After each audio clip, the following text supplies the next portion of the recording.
welcome to My Horse and I, and today I thought I'd talk a little bit, kind of like a beginner's talk. So I have a new teacher, and she does not ride horses, and she made me realize that there are people that don't know the different gaits, don't know a lot of stuff about horses. Now, as equestrians, we think, oh, this is kind of obvious, but really it's not. I don't know if it's just me, and I'm just realizing this, but maybe you're realizing it too, and I'm not alone. So yeah, she made me, I told her that I said like, hey, I'm gonna start cantering soon, I'm super excited. She was like, when you start that, when you first start riding, she thought that's the first thing that you learn. And she's like, oh, well, people like me don't really get that. Maybe you should do a video about it. So that was an awesome idea. Thank you so much for that amazing idea, because it really just woke me up. And there's a lot of stuff to cover with horses. So there are going to be separate how-to videos on like grooming brushes and so many other beginner videos, kind of beginner series, how-to series. But I thought I'd talk a little bit about the different gaits and the difference between Western and English riding. Now, there are some similarities with Western and English riding. There's a lot of stuff different with the saddle. For this video, I'm going to be doing like different things that go here. I can't see behind the camera. So somewhere here, and somewhere here.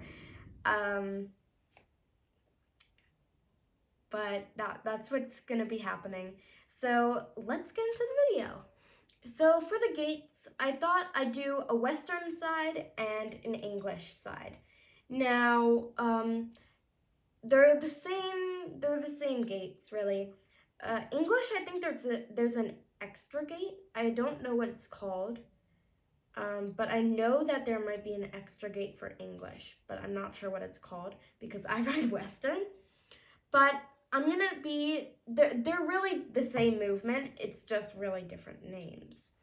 So the first thing, I'm gonna be kind of like relating it to human stuff with like human paces. So walking, that's pretty obvious. They're both called walk, and it's like, it's just walk, and it's like us walking, okay? Then I usually call this one trot. Even though I ride Western, it's usually called jog, but, and English it's called trot. It's kind of like a do, like, kind of like a light run, or like a jog, basically. So, that's that one. And Western riders? Well, I'm going to say Western riders. Western riders call it a jog. English riders call it trot. I usually call it a trot personally because that's kind of what I like learned. I didn't realize actually that it was called a jog, but for Western riders it is called a jog. And then the next I usually call canter, sometimes I'll call it lope, is canter and lope. Now I recently just started cantering, and I made a video about that. I'll put an icon on, I'm pretty sure, this side. So Western riders call it a lope, and English riders call it a canter. And it's kind of like us running, maybe a little bit of a slow run. And then last, we have gallop for both sides. They're both called gallop on both types of riding. So we got walk, jog, trot, lope, canter, and gallop, gallop. So those are the four main gaits. Like I said, English might have a fifth one, but I'm not necessarily sure what it's called.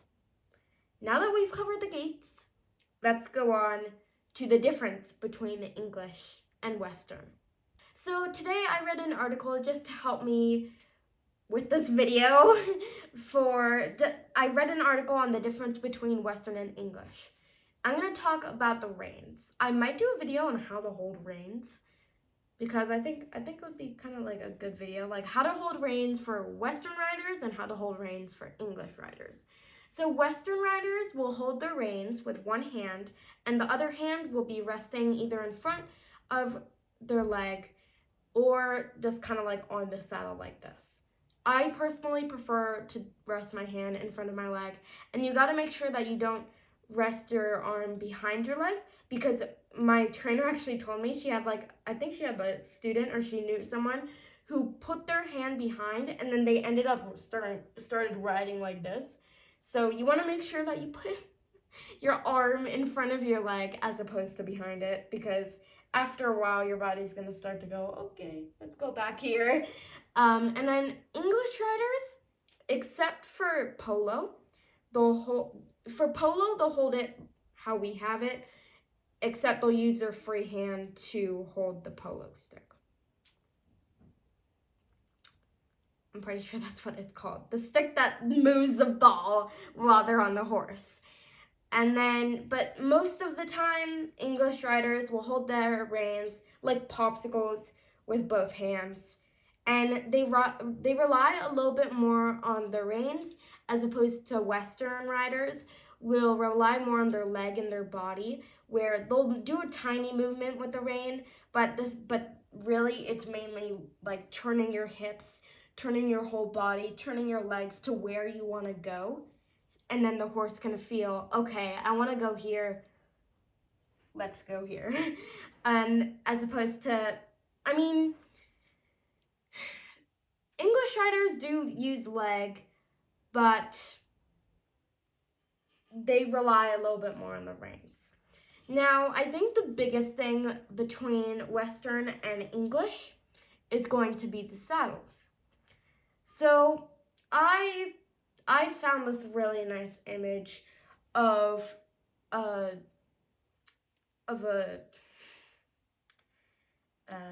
Western saddle compared to an English saddle.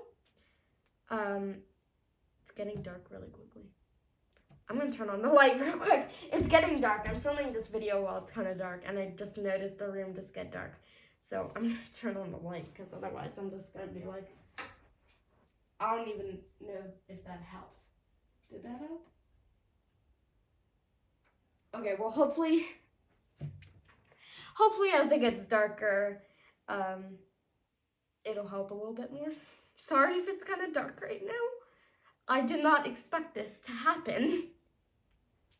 I actually was planning on filming this video this morning, but I kind of had a late morning this morning. So here I am. It's only like 4 p.m. and the sun's already starting to set. Winter filming problems. Anyway. What was I saying? Oh, Western saddles and English saddles. I think this was the main difference. I'm going to put an image up, and I'm just going to go to the left a little bit. Hopefully you can still see me.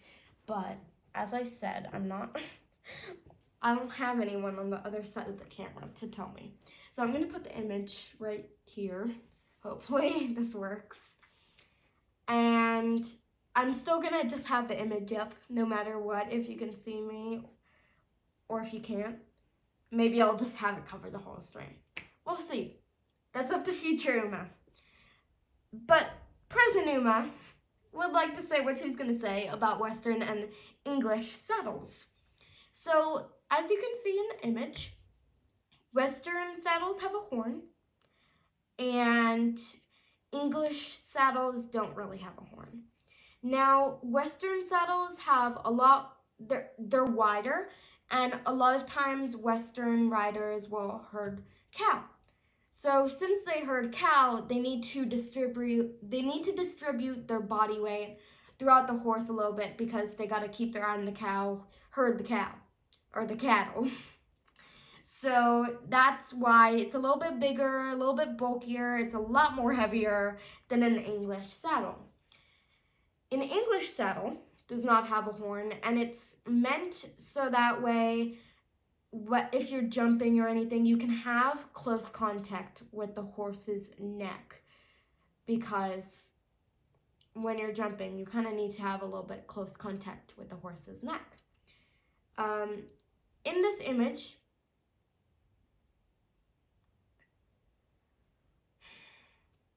you can probably see the difference. There's so many differences. I can't name them all. Sorry. But you'll see that the stirrups are different. English saddles have knee rolls for their knees. And a lot of times, I think when you ride English, there will be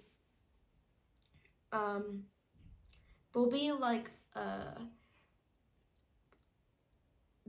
their stirrups. They like to have their stirrups shorter, where their legs are a little bit more bent, especially for, I think, dressage. But yeah, the stirrups are different.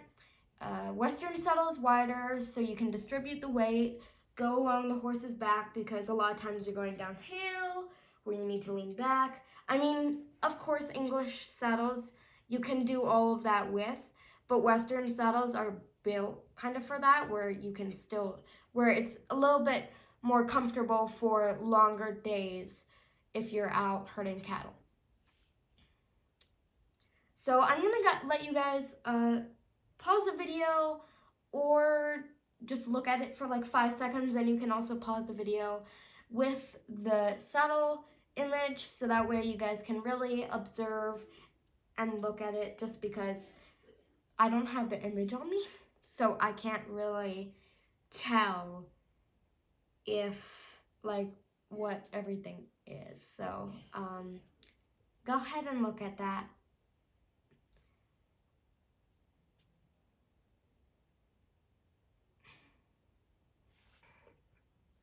Okay, so that is it for today's video. I'm gonna just cut it here because I don't want the video to go too long, but I really hope for those beginners, the ones who are starting to become equestrians, who want to become equestrians, or even who aren't equestrians, I hope this clarifies a couple of things. I'm hoping to do kind of a part 2 where it's like kind of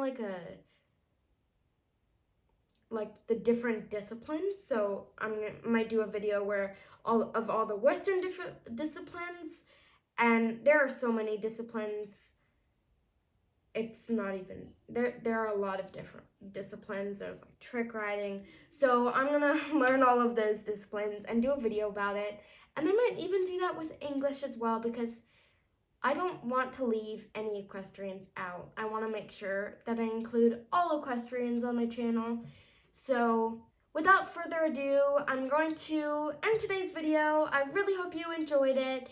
If you are new to the channel or have not done so, please like and subscribe, as I really appreciate it. I know this video might have been a little boring to some of those who are already equestrians and have known this for a long time, but I thought for the beginners it would be good to clarify this. So I will see you all next time.